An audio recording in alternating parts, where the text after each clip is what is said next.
Halo, selamat datang kembali di Karito Ajo. Pada konten ini akan membahas tentang sebuah foto yang ada di sebuah rumah makan Padang. Dalam foto tersebut terpajang wajah seorang kakek tua. Pernahkah kamu bertanya-tanya, siapa sosok di balik foto kakek yang kerap dipajang di rumah makan Padang? Jika penasaran, langsung simak ceritanya di sini. Bagi penggemar olahan masakan Padang dan sering berkunjung ke rumah makan Padang, pasti tak asing dengan foto seorang kakek yang dipajang di sana.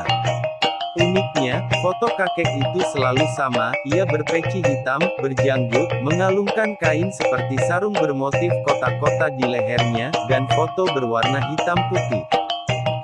Tak hanya satu atau dua rumah makan, tapi hampir di seluruh rumah makan Padang, foto sang kakek selalu dipajang. Sosok di balik foto kakek tua tersebut adalah Ungku Saliah. Ia merupakan tokoh ulama yang sangat dihormati masyarakat Sumatera Barat. Lantas, kenapa foto Ungku Saliah sering dipajang di rumah makan Padang? Menurut salah satu pengajar kebudayaan Minangkabau di Fakultas Adab, Universitas Islam Negeri, UIN Imam Bonjol Padang, Muhammad Nasir, Ungku Saliah adalah seseorang ulama yang sangat istimewa bagi masyarakat Sumatera Barat. Karisma yang muncul dari ilmu dan kepribadiannya serta karamah atau keramat yang ada dalam dirinya, teranak Nasir, melansir laman katasumbar.com. Bernama asli Syekh Kiramatullah Ungku Saliah yang lahir pada 1887 di Pariaman ini, dipercaya mempunyai keramat tersendiri.